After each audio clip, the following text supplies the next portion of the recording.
Qu'est-ce que vous inspire cette journée, là, des rencontres de la gauche? Déjà, on voit qu'elle est plurielle. Oui, Alisha Stos, oui, elle est plurielle. La gauche plurielle, c'est la gauche pragmatique, celle qui peut ensemble arriver à réfléchir, à faire quelque chose qui lui permettra finalement de reprendre un petit peu la direction qu'il faut pour aller arriver finalement aux affaires et aux responsabilités pour changer toutes les choses qui ont besoin aujourd'hui d'être forcément changées. Et ça, c'est très intéressant de voir qu'il y a autant de monde ici et qu'il y a des idées si porteuses avec tous les partis qui ont pris la parole maintenant et leurs représentants. Je suis très content d'être là. J'ai trouvé ça extrêmement positif depuis ce matin et je pense que ça va toujours continuer. Voilà, ça c'est la première chose que j'ai à dire là-dessus. Alors justement, régionaliste, il y a Martin Malvier-Képage justement, qui a beaucoup œuvré aussi, notamment pour la langue, la culture occitane.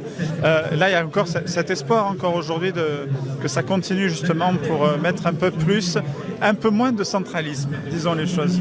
Exactement. De toute manière, ça a été ce matin, il y a au moins 2 personnes qui sont intervenues, qui ont parlé du centralisme, qui a absolument finalement une des plaies aujourd'hui du pouvoir. Le pouvoir d'aujourd'hui, nous sommes régionalistes, évidemment, est trop jacobin, on le sait, et si on veut arriver à rebondir, nous ne rebondirons rien qu'en donnant des autonomies et des responsabilités à toutes les régions, comme c'est dans tous les autres pays d'Europe.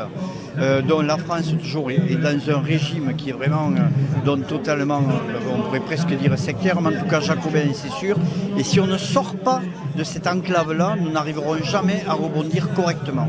Donc il faut donner aux régions ce qu'elles doivent avoir, l'autonomie, plus de responsabilités, dans plein de responsabilités, je pense notamment ou à la santé, ou bon, plein de choses, à l'économie surtout, et lui permettre donc d'utiliser toute la richesse qu'elle a pour pouvoir faire carrément avancer et faire avancer tout le pays. Et comment vous œuvrez à ça justement avec les municipales qui arrivent, présidentielles, il y a un rôle à jouer important. Oui. Donc nous, on va voir exactement comment les choses vont se passer sur les mois qui arrivent. Donc on espère qu'il y aura forcément un rebondissement et que les Français vont croire réellement dans la démocratie. Il y a la démocratie en France. Peut-être aujourd'hui, elle est mal représentée ou il y a eu des fautes. Je pense par exemple aux dernières élections et tout, qui n'ont pas servi à grand-chose, sauf à mettre un petit peu plus la pagaille. Et là, c'était sûrement pas la chose qu'il fallait faire, et ce n'est sûrement pas celle qu'il faut faire dans les mois qui arrivent. Il faut arriver à grouper et à faire comme d'autres pays européens qui font un partenariat pour arriver à diriger leur pays. Je dirais l'Allemagne notamment, ou d'autres pays du nord de l'Europe, qui arrivent à faire carrément, à mettre des gouvernements en place, qui s'entendent, qui arrivent à acquérir une majorité et qui peuvent avancer dans toutes les conjonctures qui arrivent à ce moment-là.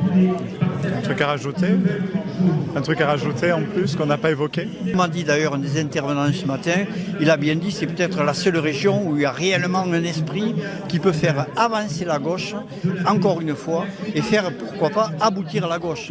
C'est là-dessus où il faudra voir qui doit plus tard prendre telle ou telle responsabilité. Et pour connaître aussi la droite, je sais que tous le reconnaissent, que la région Occitanie, sous Carole Delga, ou comme l'a été sous Martin Malvier, ou le département avec M. Masseny, ça fonctionne.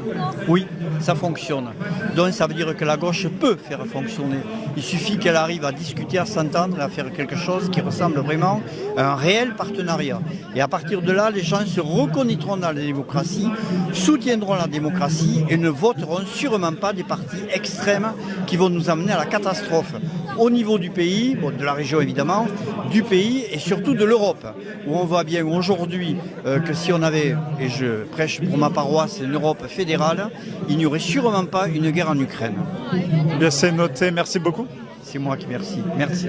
Allez.